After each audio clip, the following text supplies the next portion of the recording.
Swami Vishnudevananda talks about his early life, his mother who was a Swami, and Master Shivananda. Hari Om Tat Sat. There was a special function called Shivaratri dedicated to Lord Shiva. That one of the day Master initiates students into sannyasa or Swami. By that time I'm already a Swami for several years. And Master asked her, she just came to see me, do you like to take sannyas? And of course she's married and her husband is, my father is still alive.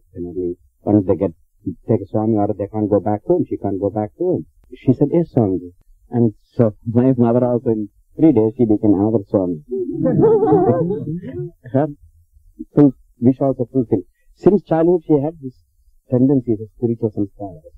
And Master said, if I had gone back home, I'm sure I will be never happy with my home life because I'm not intended to live in that type of a small family, friends and a few children and so on. That is not inherent in my mind at all. I could see, not at that time. Now I could see what state I will be. In my past life, I have no idea of this individual family and family life. It's not there. So anyhow, my mother also became a Swami. My father came, he hasn't got some scholars to see me, to take me home. That's about 6 years, a few years earlier, he came to see me. And he went back home within few days.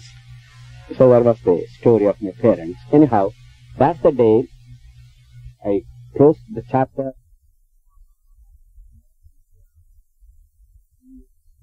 Father and mother, but every other beings in this universe are all my father and mother. That's what the teaching I learned from my great master. So now I have a little bit more peace and strength. Now I determine definitely, now I'm definitely ready to stay. Still I have to go several stages. So many things I have to pass through. This is only a first beginning stage of my life. Then I was initiated into Brahmacharya and within 6 months I became, my name was known as, originally as something else, but now I am known as Brahmachari Vishnu Chaitanya. Initiate into Brahmachari. Then after 6 months, after that initiation, I was one of the youngest Swami to become. I was known as Swami Vishnu Devananda, the new initiation. Generally, to become a Swami takes several years. Masters sometimes had to stay 6 years or 7 years or 8 years before Master initiate you into a Swami. And some masters are very strict. See whether the student has the strength to become a Swami. But Master Swami Shivananda has got a different idea. He thinks most of the young people who come, or people who come to him, they've got sannyas samskaras or impressions in them, but they're afraid. Yeah, they think they may not have the strength.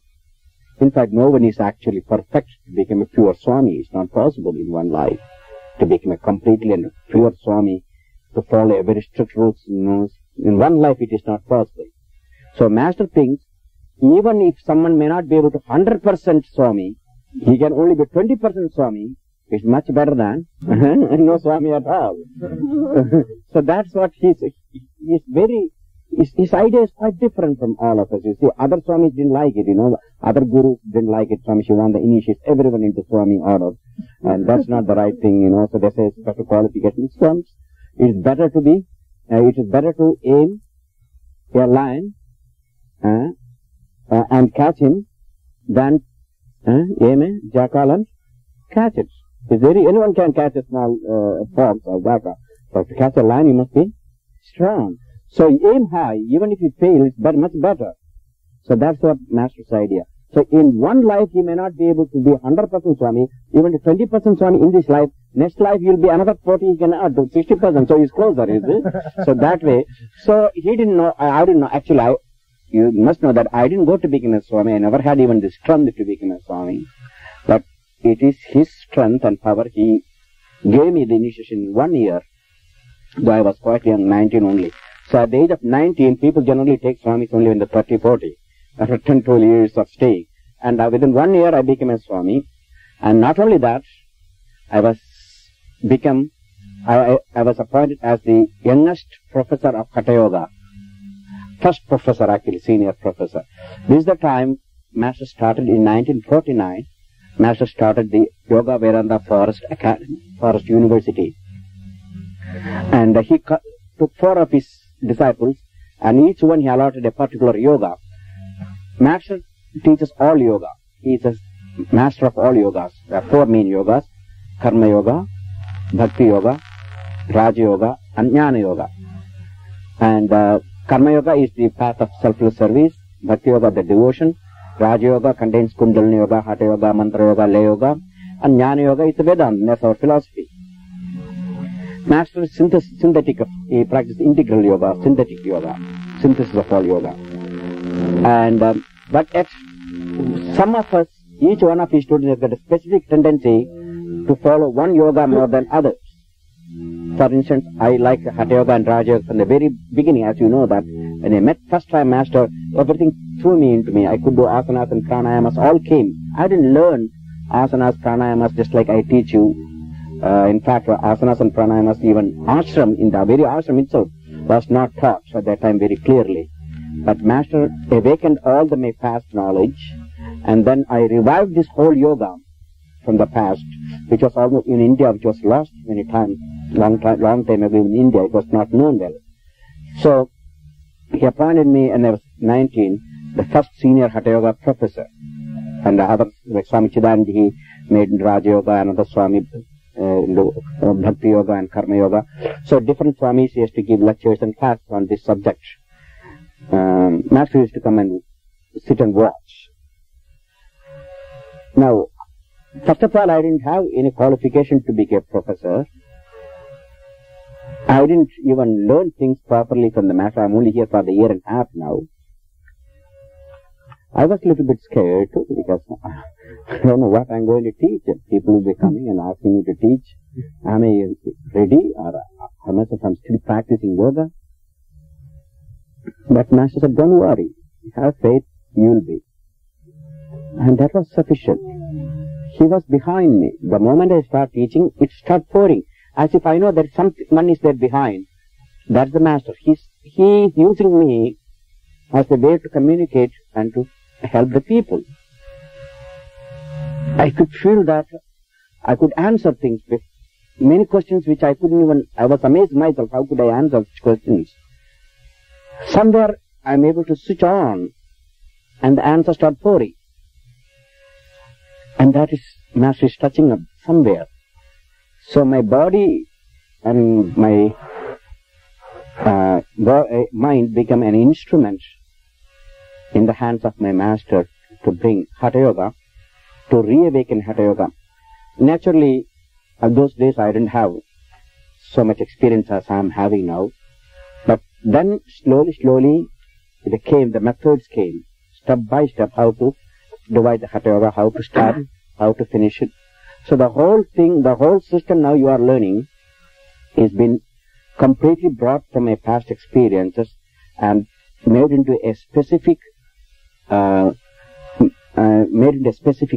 method which you are now going to teach. Many people who have been learned from me are teaching to thousands of students now. But that's only one aspect. But am I progressing? That's one thing. I am teaching now to everyone. That's very easy to teach. But what happened to me? Whether I am progressing, what is my main dirt? It is not that ego. The hidden ego is still there. Did I slowly washing it out, or it is building up the ego? It's very difficult to see your own faults. Now you just see what happens. It's now almost a year and a half. During this day, just one big incident happened. I'll take that incident and then we'll go something more. My other experience will come later on. That's the day, one morning, one of the Master's new recruits or new students, what you, as I told you, inmates or ashramates, came to Master. She's just only here for 6 months. It's a new arrival. He came to the Master, said he wants to go back home. So Master asked, why? I don't know, I had to go back home. But Master knows this man's life. He is a married man.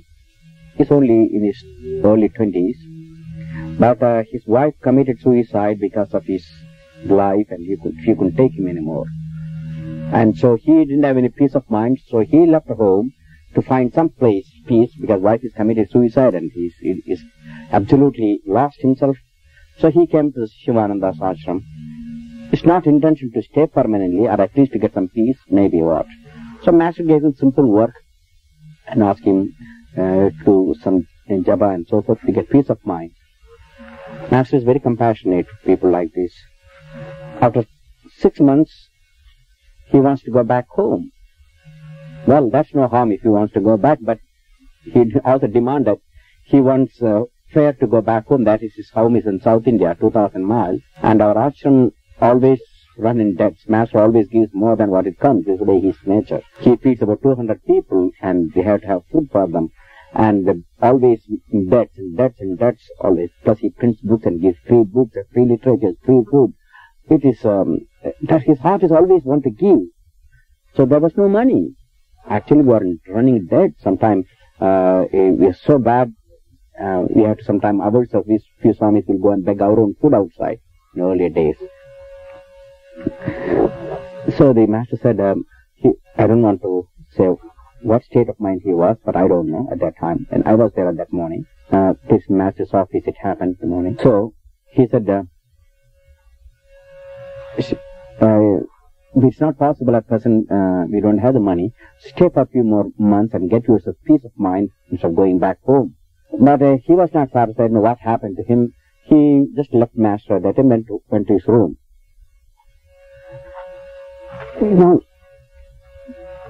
Next evening, next morning, was the first time, that's the time Yoga Vedanta Forest Academy started. Our class starts at 4 o'clock in the morning. And Master always used to come for this morning to give us encouragement. But we will be teaching and talking, but he will be there. Because that's the first time starting all this, so he wants to give us encouragement. As I told you, I'll be always with him to take his bags and bring him up all the time. But this early morning, he asked not anyone to follow him. He wants to walk alone from the Ganges to the place where our lectures are conducted, like an open lecture like that. He insisted that he wants to be alone. No one should follow him.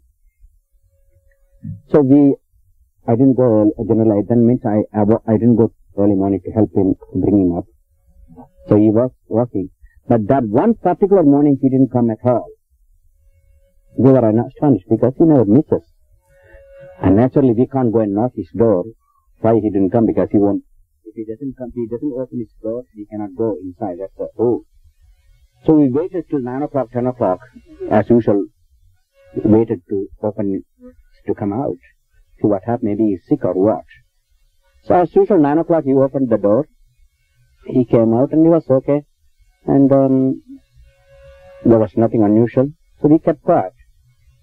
Then that evening, as usual, after supper, I was carrying his bags and the lights and few other people.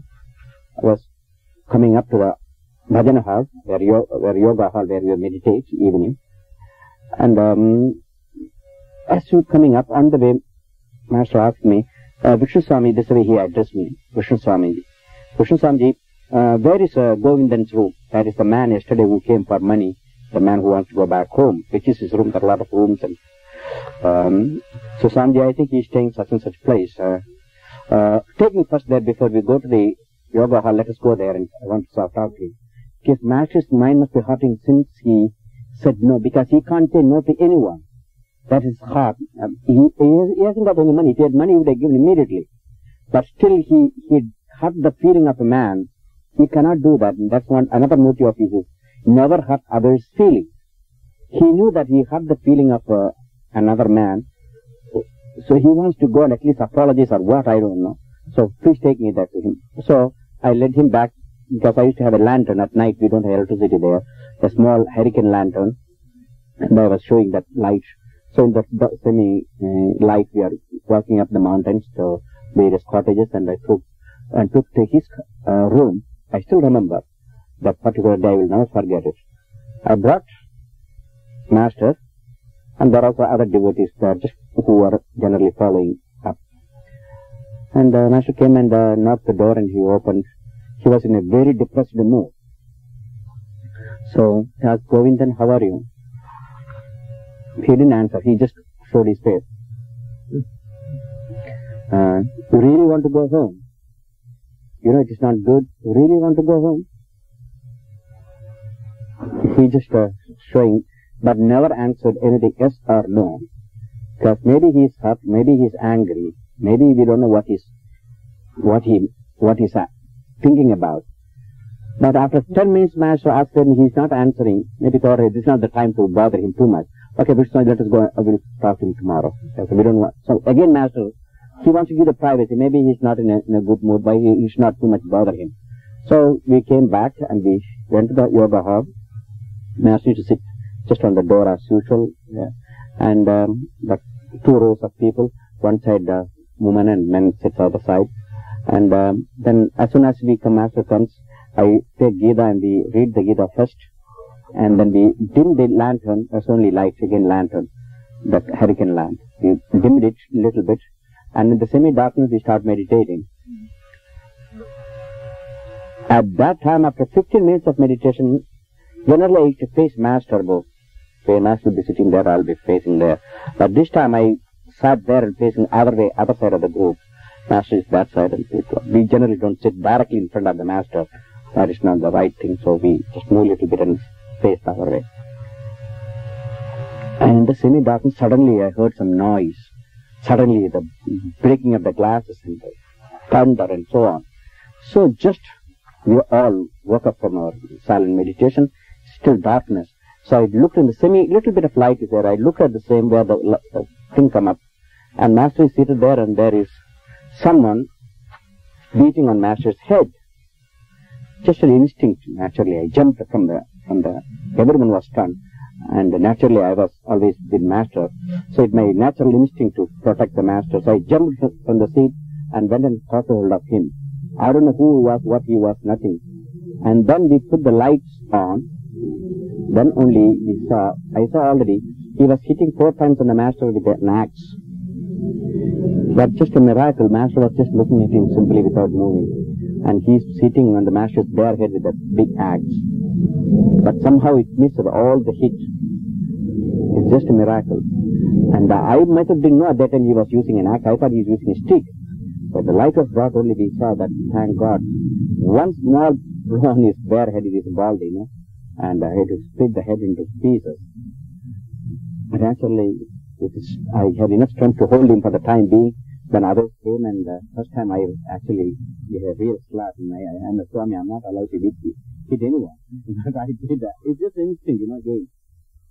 And the whole group, the entire devotees came to actually want to kill him at that time. But Master came and removed him. And naturally there was police outpost, and police inspector came. Master said, don't do anything to him, just keep him safe custody tonight. Otherwise these people do harm to him. And we are going to send him back home tomorrow. He's not well. So that's all Master said. And then it was a very horrible day for us. But just narrowly Master escaped from an assassin. So he was in the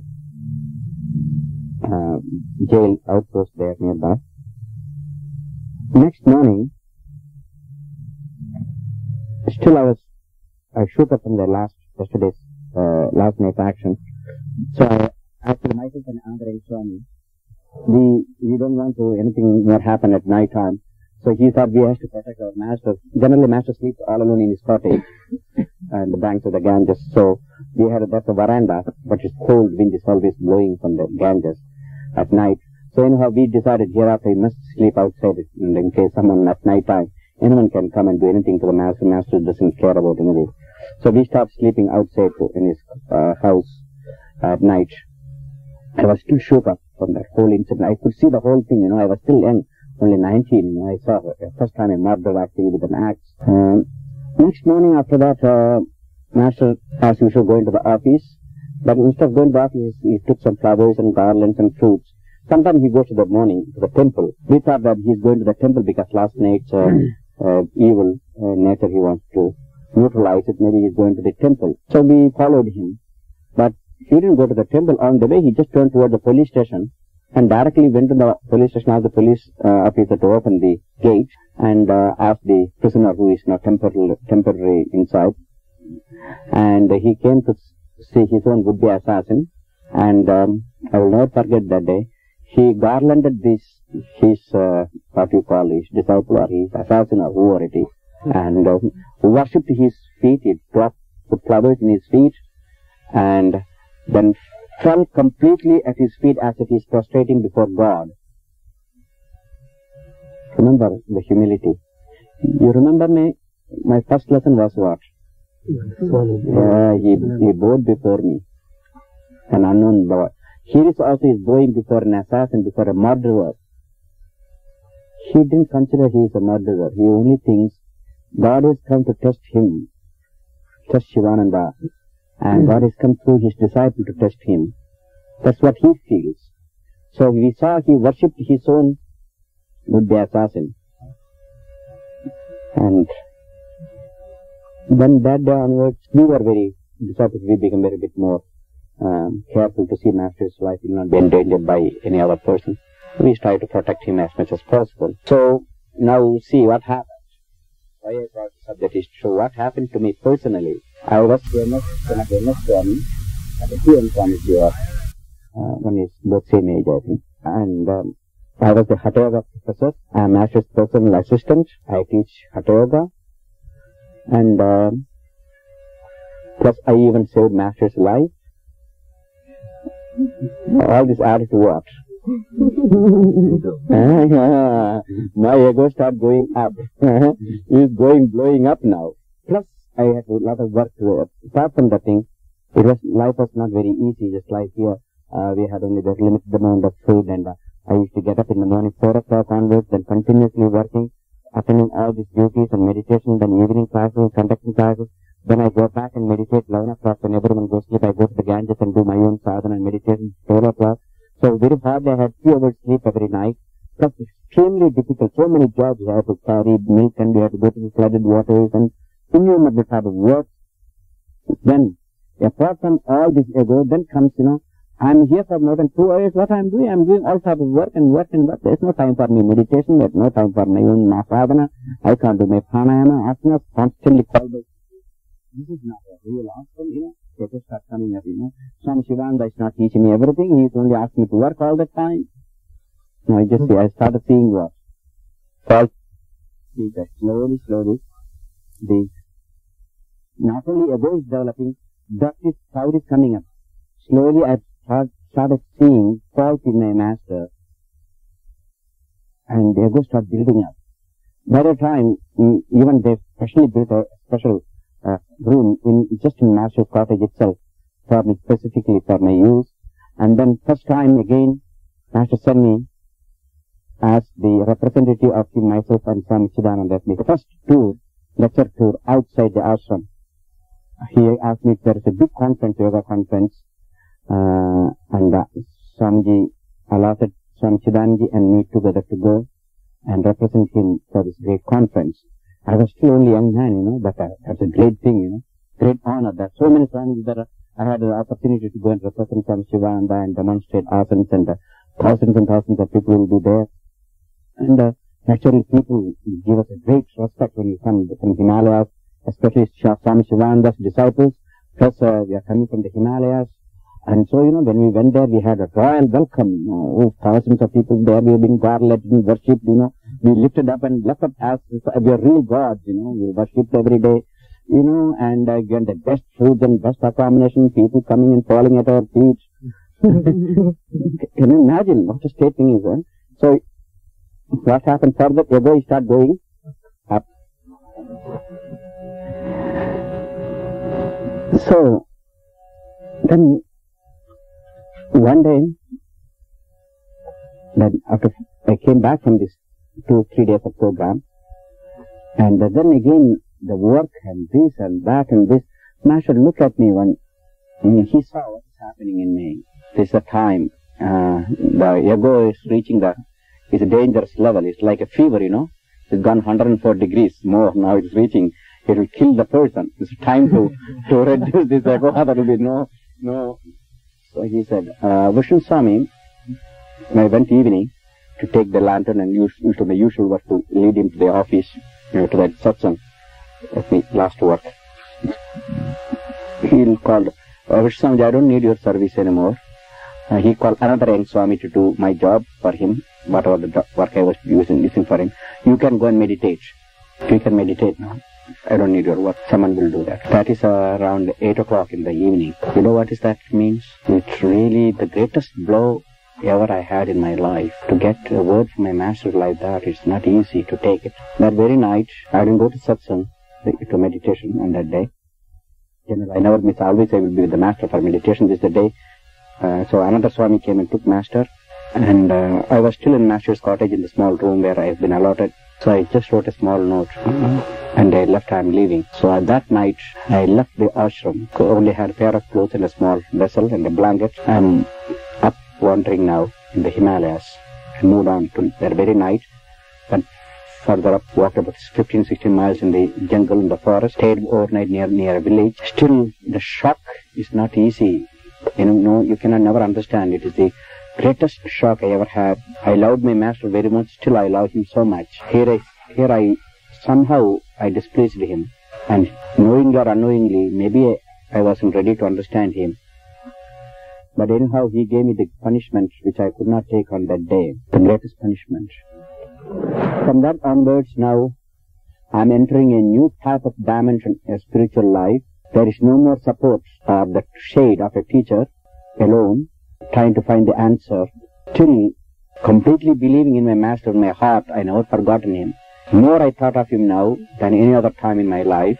But suffering is there. Next more than a year I'll be now wandering in the Himalayas, in the caves, in such pilgrims.